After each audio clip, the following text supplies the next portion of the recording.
Que Dios les bendiga.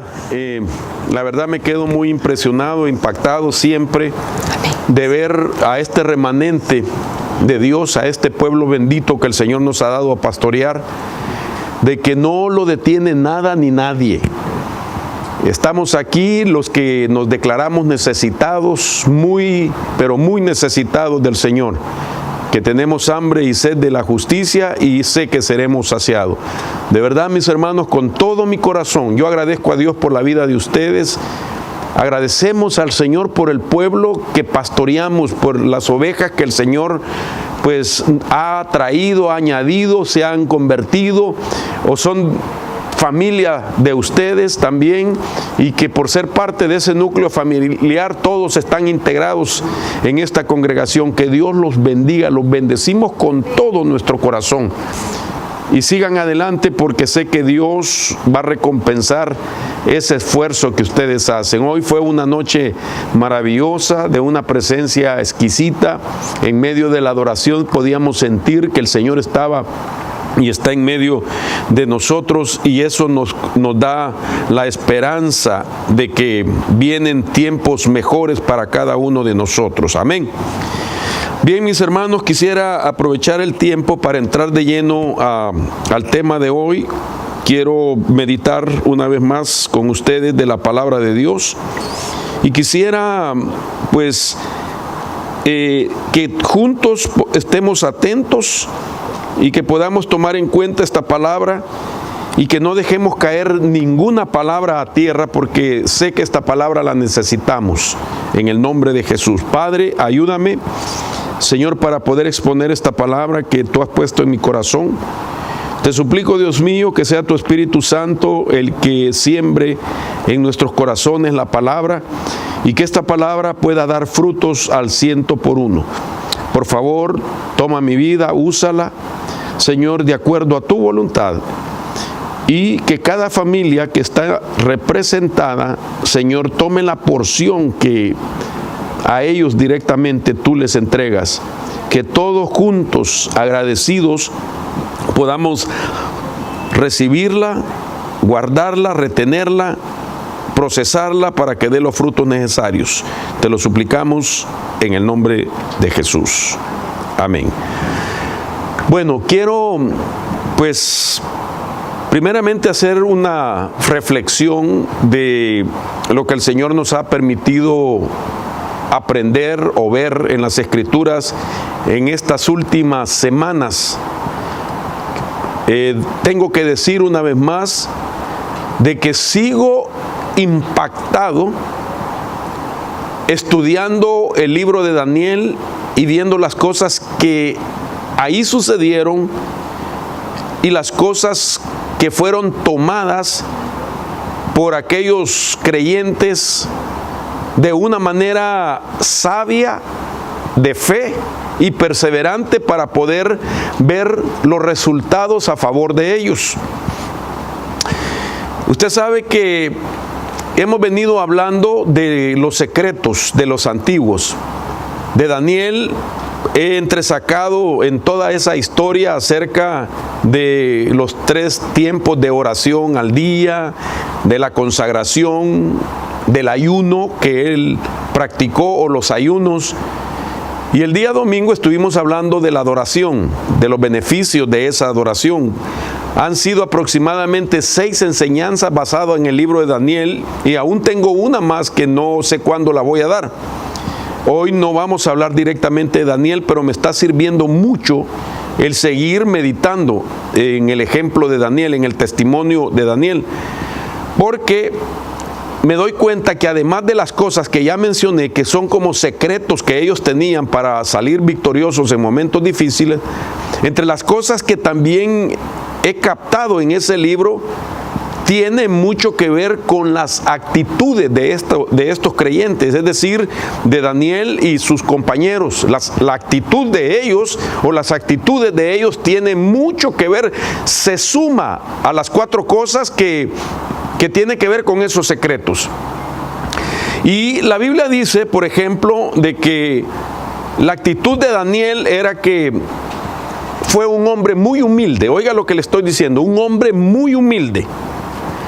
de tal manera que se mantuvo siendo fiel en cada reino a lo que correspondía a él hacer como el líder o la representación que él tenía en una responsabilidad bastante grande y de mucha honra, porque no podemos negar que la posición que Daniel tenía, la Biblia dice que él estaba arriba de todos los oficiales que habían en Babilonia. De tal manera que esa actitud de humildad que había en él no era más que haber sido también lleno de la presencia de Dios, porque ninguno de nosotros puede llegar a tener una actitud, una virtud que agrade tanto a Dios si no es mediante la llenura del Señor. Todos nosotros estamos dentro de esa posibilidad, porque para nosotros la Escritura dice que Dios ha prometido derramar de su Espíritu Santo. De tal manera que el Espíritu Santo en nosotros no solamente nos está ayudando a que alcancemos la meta final y la transformación de nuestra vida, porque sin el Espíritu Santo es imposible que usted llegue a la meta y que usted alcance una transformación completa. La Biblia dice de Daniel de que era reconocido por todos los oficiales, por todo el gobierno de Babilonia, como un hombre en el que se hallaba un espíritu extraordinario en él. Oiga esto, eso lo dice Daniel capítulo 5, verso 12, y también Daniel capítulo 6, verso 13. En algunas otras versiones dice que en él habitaba el espíritu del Dios de los dioses. Claro que en la cultura babilónica, que eran adoradores de dioses, ellos reconocían otros dioses de menor jerarquía. Ellos le atribuían, por lo que habían visto en Daniel, el respaldo que tenía de Dios para con Daniel, ellos le atribuían de que el Dios que tenía Daniel era el Dios más grande sobre todos los dioses, y ciertamente nuestro Dios es el único y soberano Dios que es digno de toda adoración y de toda alabanza. Entonces ellos decían de que en Daniel había un espíritu extraordinario, de tal manera que eso le ayudó a él a mantener una actitud de humildad. Y la humildad es respaldada por Dios. Dios le agrada a la gente humilde. Y Dios bendice a los humildes, y eso es lo que la Escritura dice. De tal manera, quiero decir esto, que una de las cosas, de las tantas cosas que hace el Espíritu Santo en nosotros, es que Él desea y nos guía a que seamos humildes. Eso la Biblia así lo dice. Y ser humildes, sinceramente, mis hermanos, ser humildes no es tan fácil. Oiga lo que estoy diciendo, ser humilde no es tan fácil. Todos nosotros batallamos contra lo que se opone a la humildad. Todos nosotros. Hay actitudes en nuestra vida de que dejan o pueden privarnos a que nosotros podamos permitir que fluya en nuestra vida esa actitud de humildad. Ahora, quiero comenzar a decir lo siguiente: los hombres y las mujeres humildes tienen la oportunidad de ser bendecidos como ningún otro. Dios bendice a los humildes. Vamos a ver si alguien puede ayudarnos con ese carro que está haciendo ruido. Yo pensé que estaba gozoso por la palabra, pero veo que se activó la alarma. Entonces, vuelvo a la carga. Las bendiciones para el humilde, por ejemplo, quiero leerle algunos pasajes. Dice el Salmo 138:6, dice: porque Jehová es excelso, oiga esto, y atiende al humilde, pero al altivo mira de lejos. Esto dice la Biblia. Oiga qué interesante. Porque Jehová es excelso y atiende al humilde, pero al altivo lo mira de lejos. Fíjese que a pesar de que no le agrada al Señor la altivez en el creyente, lo sigue viendo de lejos para ver si hay un cambio de actitud. Mateo capítulo 5, verso 5 dice: bienaventurados los humildes, pues ellos heredarán la tierra. Y claro que está hablando de un reino venidero, pero también esto lo podemos aplicar en el presente, cómo Dios te puede hacer por la humildad a que tú llegues a ser heredero de cosas de carácter terrenal o material. Porque Dios quiere bendecirnos, darnos una vida abundante aquí en la tierra. De tal manera que esta bienaventuranza de Mateo 5:5 no solamente apunta a un reino venidero, sino que también nos habla de aquí, del momento presente, porque Jesús dijo que Él había venido para darte vida y vida en abundancia.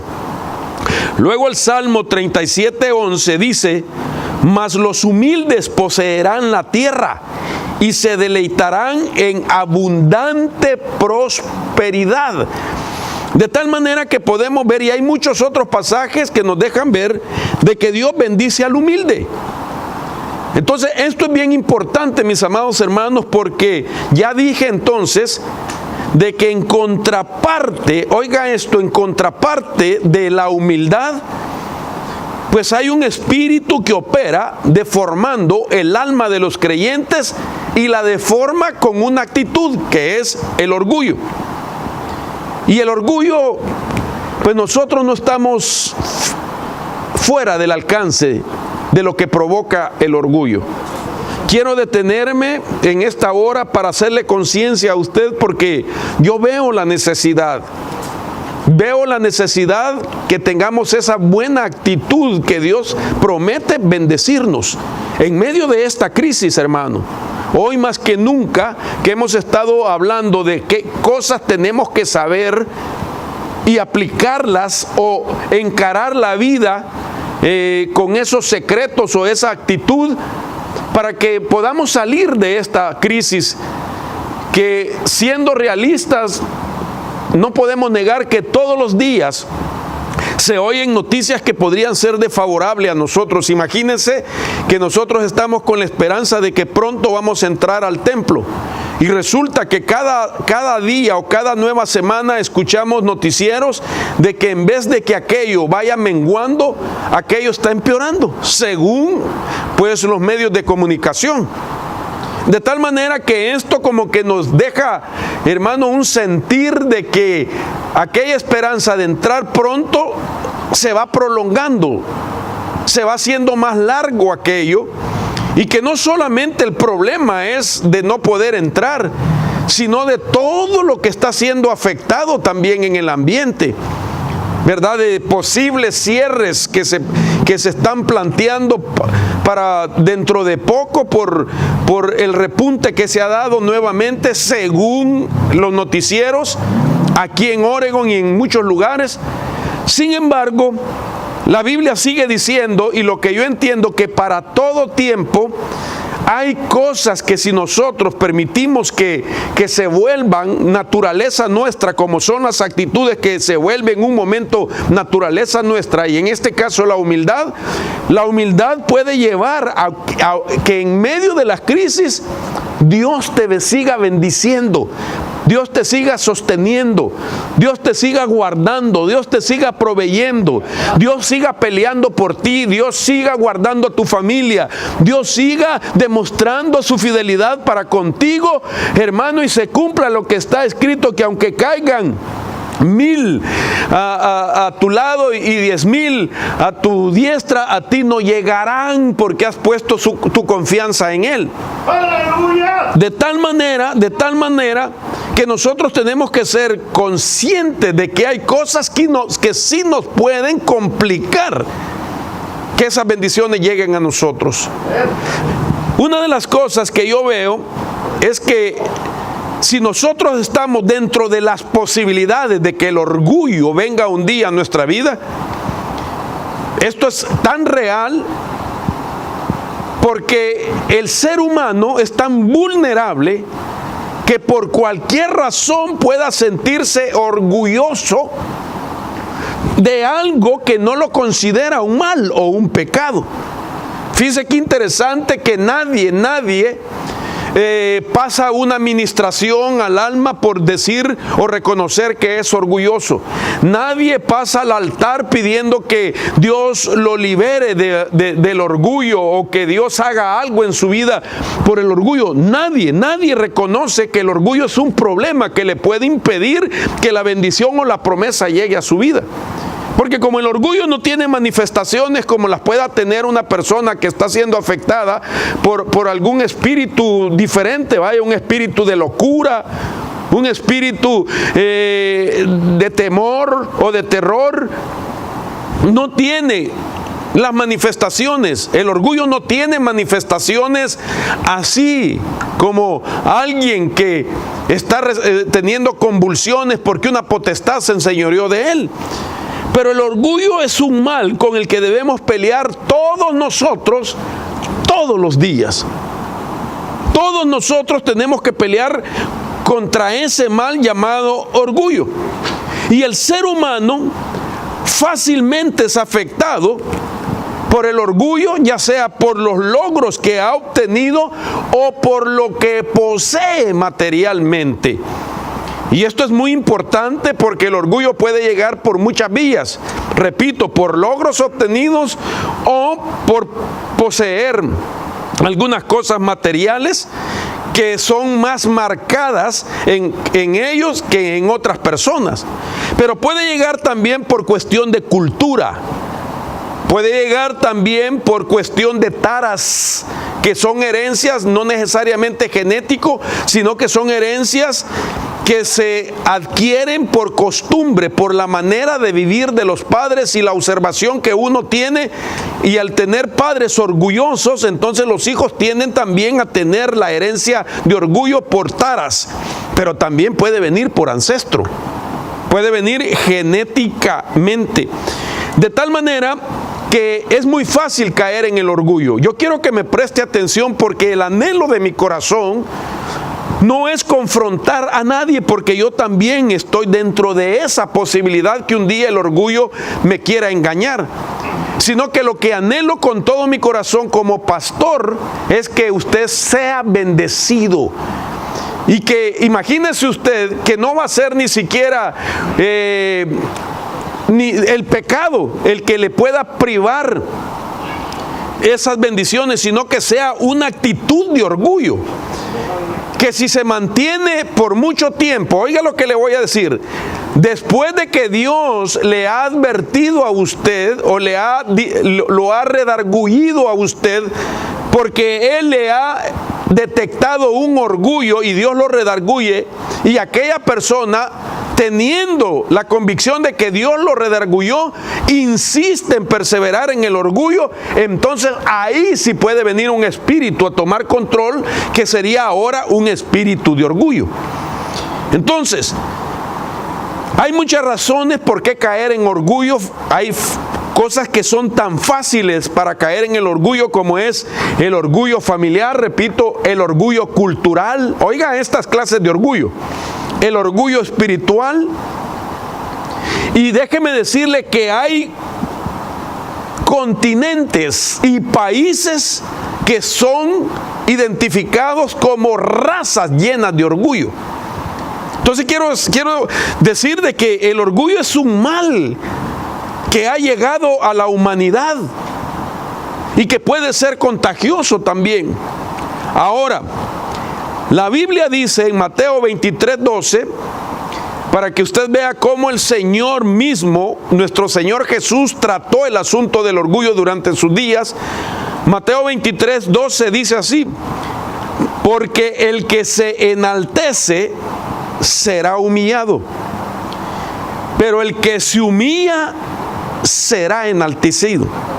Interesante, porque entonces aquí tengo que aplicarle yo un principio entre ser enaltecido y ser humillado. Y lo que yo me doy cuenta al leer este pasaje es que el orgullo, cuando se convierte en una potestad, es la que impide que nosotros seamos levantados. Esto es importante, que puede impedir que tú seas levantado o que yo sea levantado. Como quien dice, no lo levanto por el orgullo que gobierna su mente y su corazón o su vida. Ahora, para darme a entender un poco más ampliamente respecto al orgullo, quiero hablarle de cómo el orgullo ha sido uno de los temas que se ha tratado siempre dentro de la cristiandad. En años, por miles de años ha sido el tema que se ha tocado dentro de la cristiandad.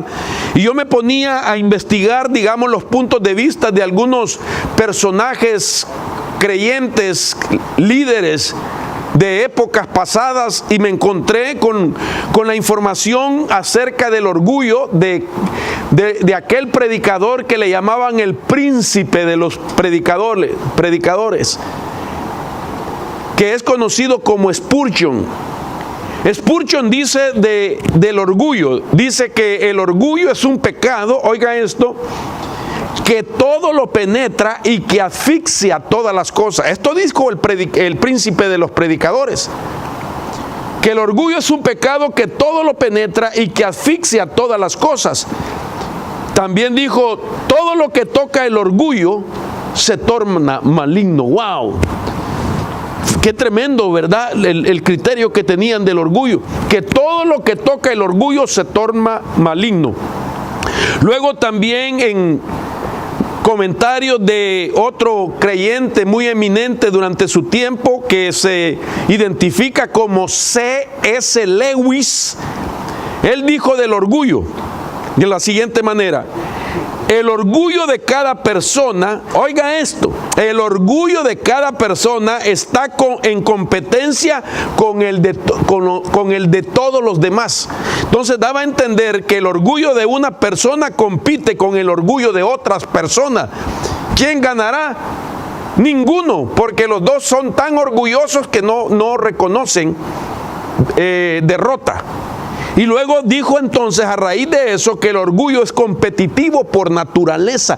Quiere decir que cuando hay orgullo, una persona compite con otros. Ni siquiera puede decir de que espera en el Señor que lo levante, sino que tiene una competencia con otros. Si compró un carro fulano, allá va él a comprar uno para estar en competencia. Si son familias y uno compra una casa, allá corre otro a comprar una casa. Si le mira muebles nuevos a alguien, allá va también a comprar. Siempre están en competencia por causa del orgullo. Ahora, hubo también un escritor puritano que hablaba siempre de la pureza en el siglo XVII, y él dio una descripción del orgullo bastante interesante. Dijo: el orgullo fue el pecado que convirtió a Satanás. Oiga esto, que lo convirtió, siendo el portador de luz. Cuando llegó el orgullo a él, fue convertido en Satanás. Entonces el orgullo convierte, no para Dios, sino para propósitos del mismo orgullo. Y dice también que Satanás conoce mejor que cualquier otra criatura el poder mortal del orgullo. Que lo conoce Satanás, que lo utiliza tan a menudo para envenenar a los santos, dijo este escritor. El orgullo, como el licor, es intoxicante. Un trago o dos de orgullo por lo general dejan al hombre sin valor ante Dios. ¡Wow! ¡Qué tremendo! Cómo manejaban ellos, hermano, esta realidad, y la definían, pero tan extraordinariamente, que es imposible quedarse sin entendimiento de lo que significa el orgullo. Entonces, nosotros encontramos en la Biblia a una criatura arcaica, es decir, muy antigua, que fue infectada por el orgullo. Y yo sé que usted ya sabe de quién voy a hablar. Y claro, es de lo que acabo de decir, de que el orgullo fue el que convirtió a Satanás. Y la Biblia dice en Ezequiel respecto al orgullo que llegó a él, en el capítulo 28, verso 17, dice así. En esta versión dice: tu belleza te llenó de orgullo, tu esplendor te hizo perder tu sabiduría. yo te derribé por tierra y te di en espectáculo a los reyes. Mire que a Dios no le pareció de que aquella creación, que era, por lo que la Biblia describe, una criatura hermosa, por su hermosura se haya llenado de orgullo, de tal manera que el mismo orgullo hizo que su esplendor que tenía ya no se lo atribuyera a que Dios se lo había dado, sino que se lo atribuyó a sí mismo por causa del orgullo, de tal manera que ese esplendor le hizo perder la sabiduría nata que tenía. Perdió la propia sabiduría. Quiere decir que el orgullo en un momento nos puede hacer actuar sin sabiduría, sin entendimiento y sin conocimiento. Perdón, hermanos, con todo respeto quiero decir, usted sabe que soy muy temeroso ante las potestades caídas, pero lo que quiero decir a raíz de este versículo, que el orgullo puede hacer a una persona que se vuelva torpe en su vida diaria, haciendo cosas motivadas por el orgullo que le ahogan la sabiduría que se haya cultivado ya durante muchos años. Y esto le pasó a esta criatura. Otra versión dice: tu corazón estaba orgulloso y soberbio a causa de tu hermosura. Destruiste tu sabiduría por causa de tu esplendor. Te arrojé por tierra. Te pongo delante de reyes para que te miren, para que vean el ejemplo de lo que hace el orgullo. Eso es lo que quiere decir Ezequiel 28:17. Ahora, no solamente Ezequiel habla del problema de esta criatura con el orgullo, sino que el profeta Isaías también habla de la misma situación en el capítulo 14, verso 11. Ahí dice, respecto a la misma criatura: derribado ha sido tu orgullo al Seol. El sonido de tus arpas debajo de ti se extienden, pobredumbre, tu cobertor es una gusanera.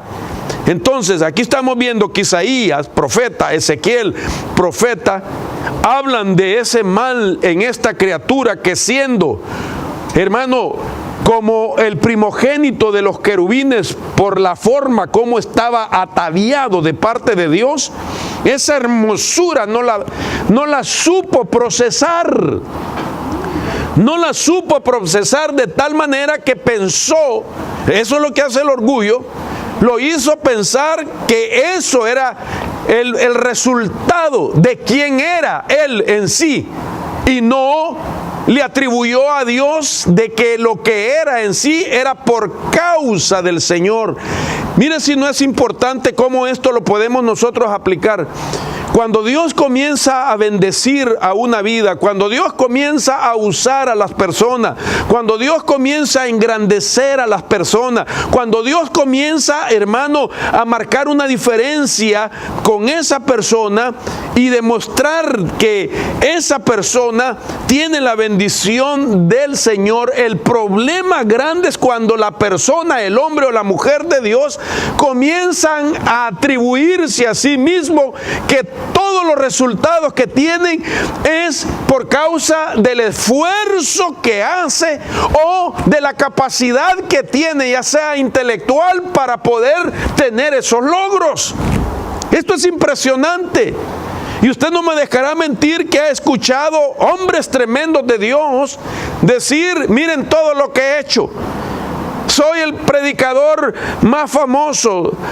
Soy internacional, soy esto, que cuánta gente me sigue, cuánta gente me oye. Solo habla de sus logros, de su estadística, de esto y de lo otro, pero se le olvida que todo lo ha hecho Dios.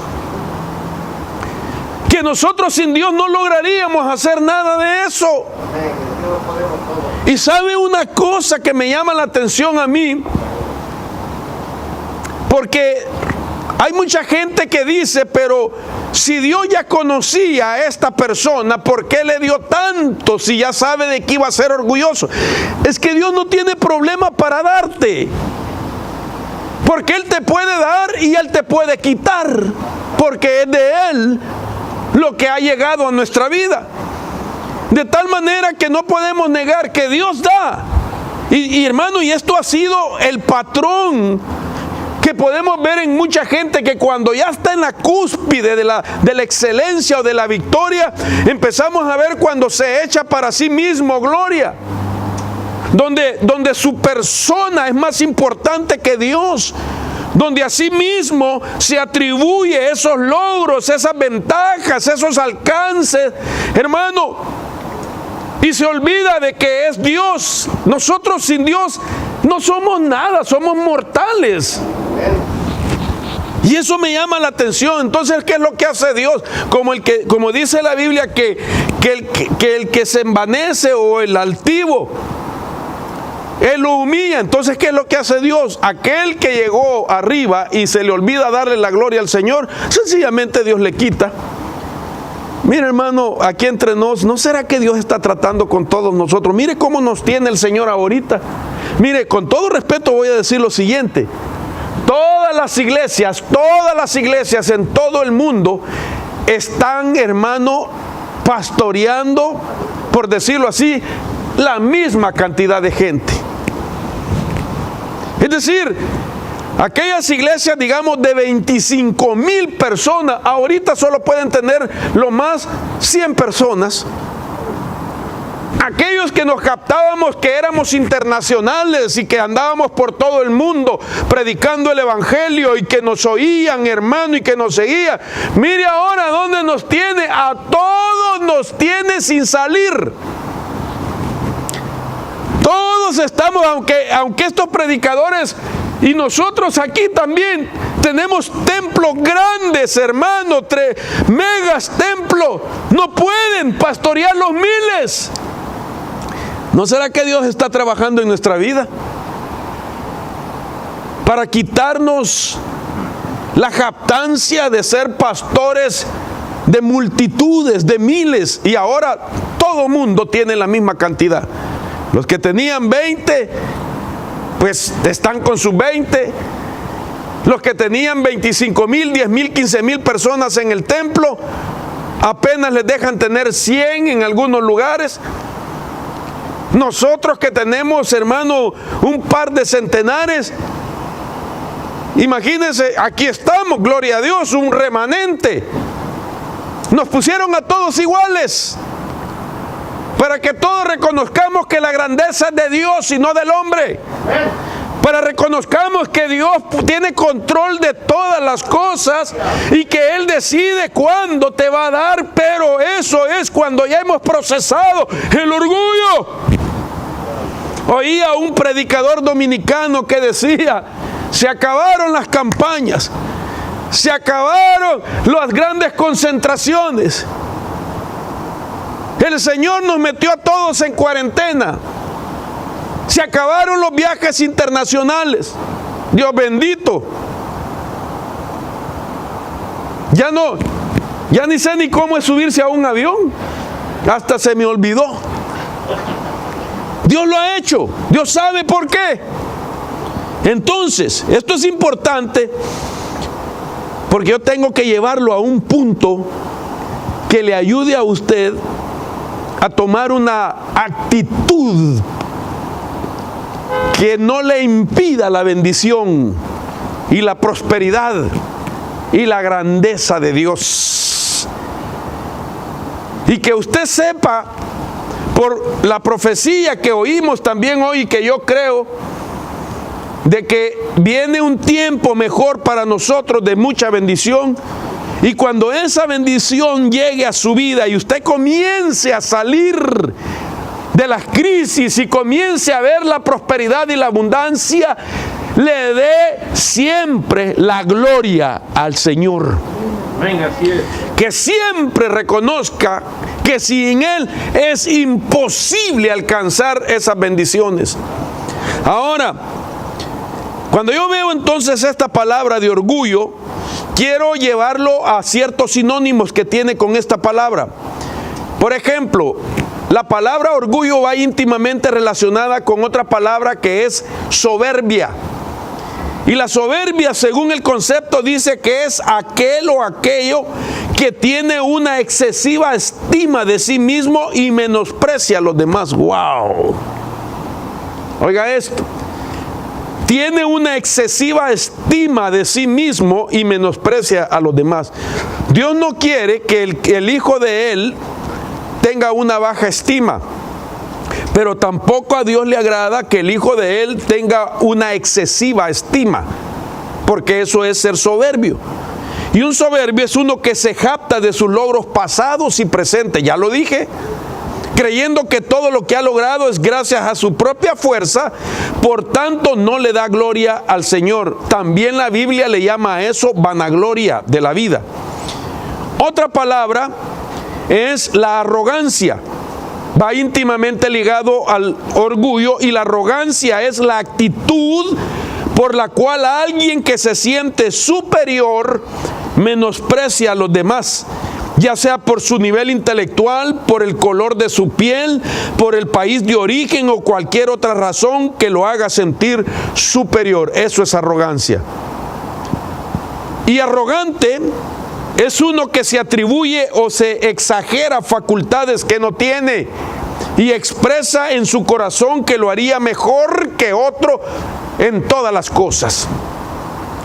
Ahora, este es el mal que puede afectarnos. Que el Señor siempre, oiga lo que voy a decir, te honre a ti.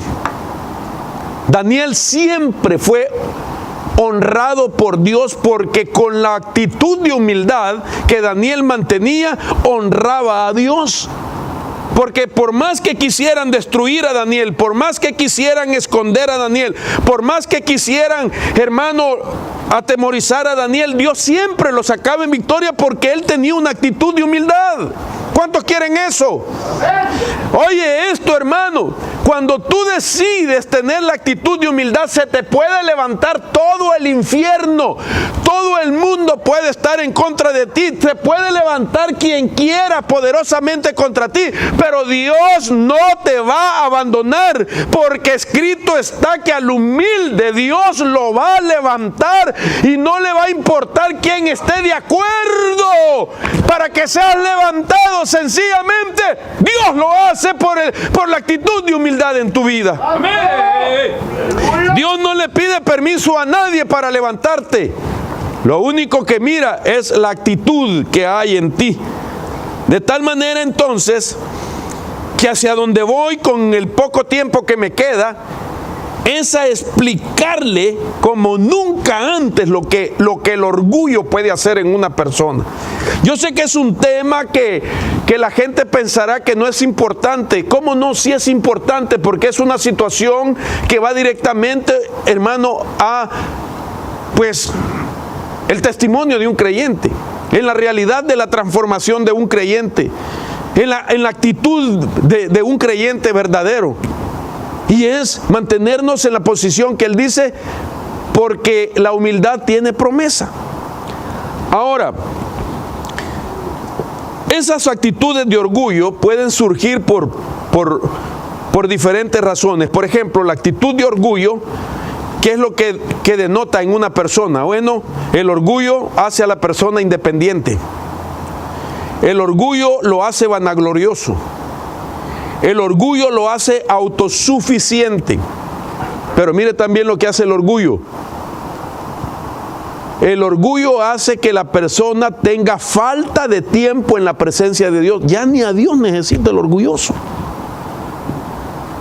Se vuelve criticón y acusador en actitudes y pensamientos. Eso es el orgullo. Deshonra la autoridad. Tiene un deseo de ser servido en vez de servir. Tiene deseo de reputación, deseo de control sobre otros.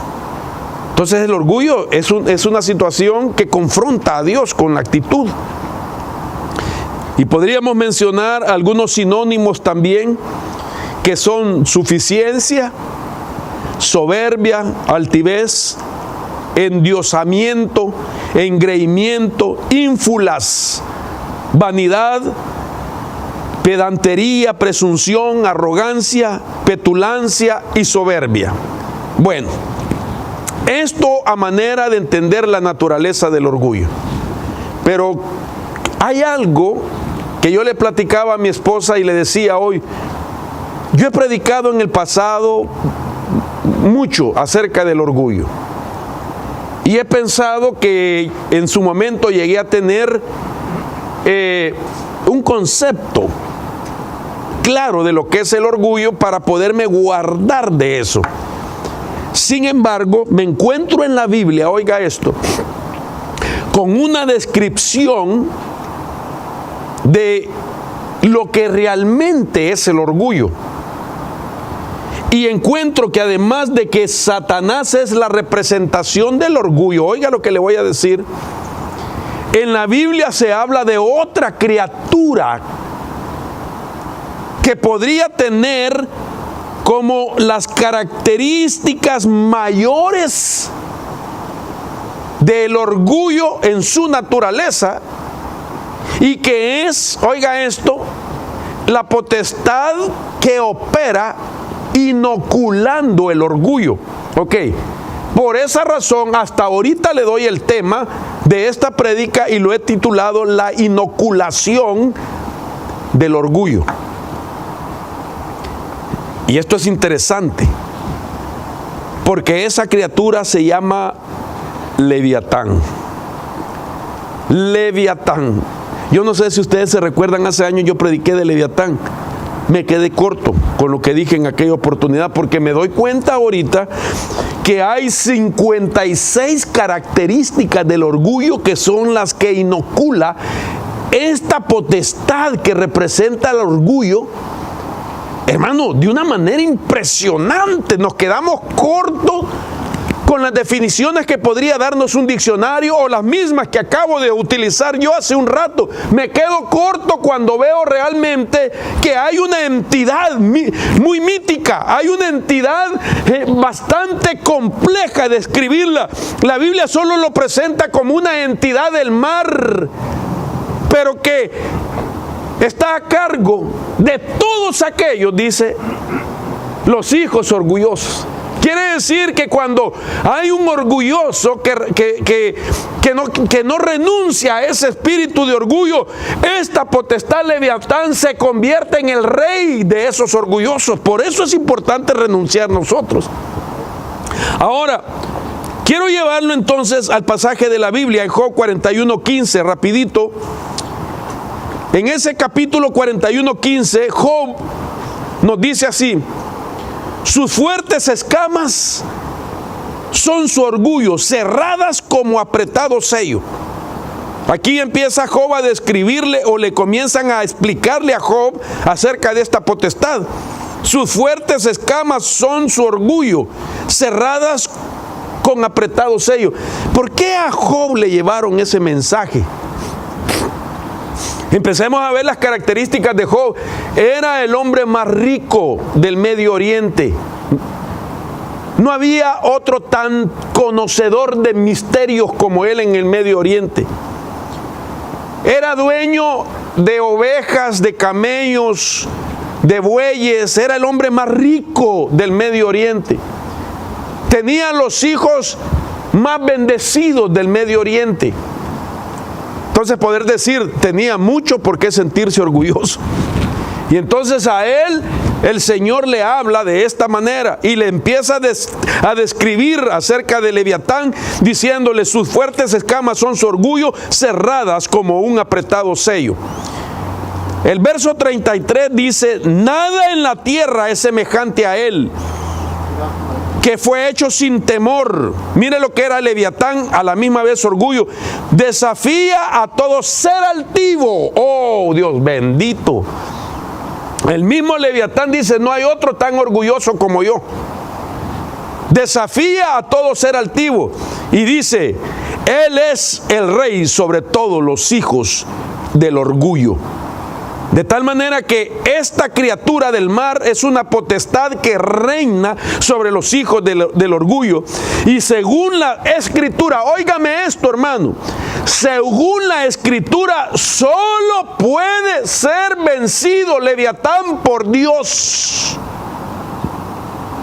Esto me llamó la atención porque asimismo, como dice en Malaquías acerca del devorador, que por esta causa yo reprenderé al devorador por vosotros, como que el devorador solo Dios lo puede sujetar en una reprensión. Así Leviatán solo Dios lo puede vencer, de ahí nadie lo puede vencer. Por eso no es con lógica ni con razonamiento que se vence, sino que esto es tomar la actitud de humildad y pedirle al Señor: Señor, líbrame de que Leviatán se constituye sobre mi vida un rey. Porque el rey que nosotros tenemos que mantener en nuestro corazón es aquel del cual se escribe que siendo Dios no se aferró a Dios, sino que se despojó de sí mismo y se humilló a sí mismo, tomando forma de siervo y de hombre, y vino a servir. Entonces, es impresionante saber que hay males que destruyen al creyente y que el creyente no los considera peligrosos porque son entidades que no provocan manifestaciones, como dije, como otros espíritus. Pero ciertamente el orgullo es más dañino que cualquier ataque de un espíritu que intente poseer nuestra vida. La inoculación que ellos manejan, especialmente Leviatán, puede destruir la virtud de una persona llevándolo a perder la posición que ha alcanzado. Puede llegar a perder la posición por causa del orgullo. Por eso Isaías, cuando habla de Leviatán, dice: aquel día el Señor castigará con su espada feroz, grande y poderosa, a Leviatán, serpiente huidiza, a Leviatán, serpiente tortuosa, y matará al dragón que vive en el mar. Mire qué interesante que Isaías describe a Leviatán desde varios puntos de vista, pero dice en aquel día. ¿Cuándo? No es un día final. Claro que sí, definitivamente. Sin embargo, en aquel día se vence Leviatán en nuestra vida cuando nosotros tomamos la actitud de humillarnos delante del Señor, de ser humilde. Ahí Leviatán es destruido en nuestra vida. Mucha gente ha tratado de describir a Leviatán de tal manera que aparece una pintura que se hizo en el año 1865 por un personaje llamado Gustave Doré. Él hizo un grabado representando a Leviatán siendo vencido por Dios, porque fue inspirado por Isaías capítulo 27, y usted puede buscar en el internet la destrucción de Leviatán y va a encontrarse con esa pintura, hermano, que es una obra de pintura que desde el año 1865, donde se hablaba de la destrucción de Leviatán. Pero la gente conoce a Leviatán solo desde el punto de vista de esa pintura.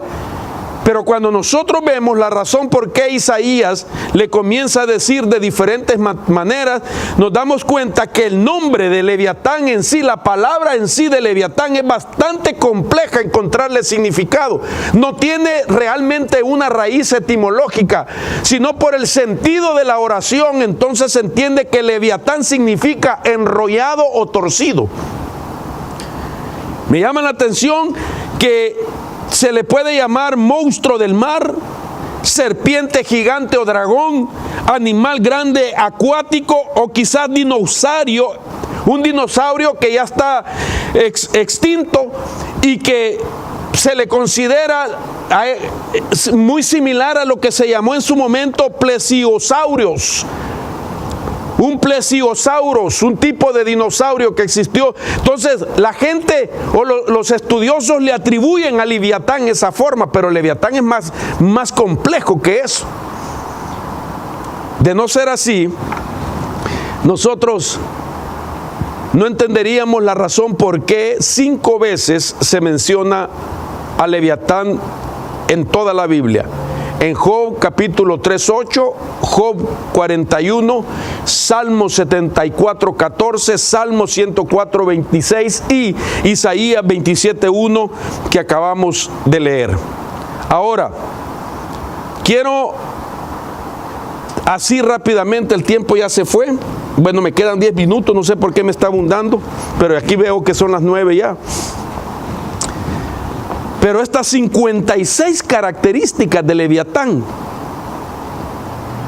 nos dejan ver que el orgullo es un mal más peligroso que cualquier otro espíritu que pueda afectar la vida de una persona. Quiero finalizar con esto. Mire, voy a leerle, son 56, no se las voy a leer todas, pero por lo menos voy a hablarle de 20 cosas que hace Leviatán, que es Leviatán. En el capítulo 41, todo el capítulo 41 del libro de Job es la descripción del orgullo. Claro, de Leviatán. Leviatán es la potestad del orgullo.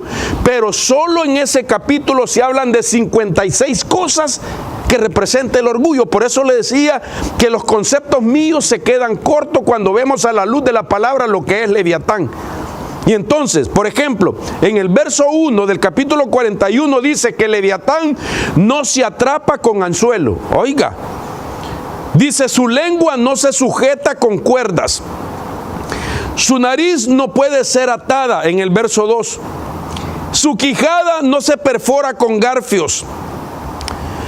En el verso 3 dice: no ruega por su vida. Oiga, Leviatán no ruega por su vida. No se sujeta a la servidumbre del hombre. ¿Qué quiere decir? No sirve, no le gusta servir, en el verso 4. No se puede domar, verso 5. No es comestible, hermano, no sirve para otra cosa, no es comestible. No se puede partir en piezas y venderse. Su piel no puede cortarse con cuchillo, verso 7. Su cabeza no puede ser traspasada con arpón. Ningún hombre puede pelear contra él, verso 8. La esperanza de capturarlo es burlada, verso 9. Los hombres se rinden en la batalla al solo verlo. No existe hombre osado para despertarlo, verso 10 y 11. Solamente Dios lo conoce y no lo confunde, verso 12. Ningún hombre descubre su vestidura y piel, verso 13. Ningún hombre puede frenarlo. Ningún hombre puede abrir su quijada, verso 14. La gloria de sus vestiduras son escudos fuertes, verso 15. 20 características de lo que es Leviatán. ¿Seguimos o le paramos? Seguimos. Ay, hermano, yo le voy a seguir, usted me perdona. Si ya saben cómo soy, ¿para qué me invitan? Mire lo que dice: sus escudos están cerrados entre sí. Sus escudos están tan cerrados que ni el viento los penetra. Verso 16, ¿qué quiere decir? Ni el ruaj de Dios lo penetra.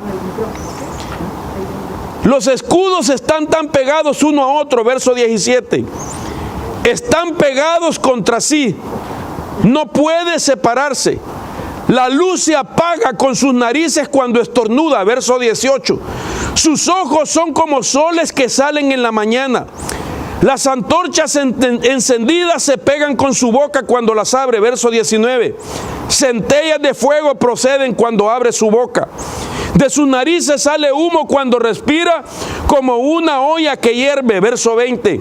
Su aliento enciende los carbones de su boca en llamas de fuego, verso 21. Su cerviz es extremadamente fuerte, verso 22. Delante de él se esparce el desaliento o el terror. Su carne no es suave, ni sólida y firme, verso 23. Su carne es inmovible.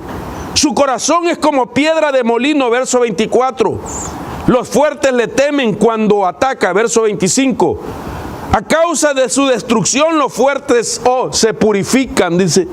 A causa de la destrucción que él promueve, los hombres deciden purificarse para no ser alcanzados por él. La espada no penetra su piel dura, verso 26. Ni la lanza, ni el dardo, ni ninguna arma tiene efecto en él. Wow, hermano, esto es impresionante. Considera el hierro, Leviatán considera el hierro como paja débil, verso 27. Estima el bronce como leño podrido. Las flechas o saetas no tienen efecto en él, verso 28. Las piedras de honda caen sobre él como paja. Tiene toda arma por hojarasca, verso 29. Se burla de la jabalina. camina y se acuesta sobre las piedras afiladas, las cuales no tienen ningún efecto en él. Verso 30. Las piedras afiladas y agudas son tan suaves como el barro para él. A donde quiera que va hace hervir como una olla el agua. Verso 31. Remueve el mar en espuma como una olla de ungüento. En pos de sí hace una senda espumosa en el agua.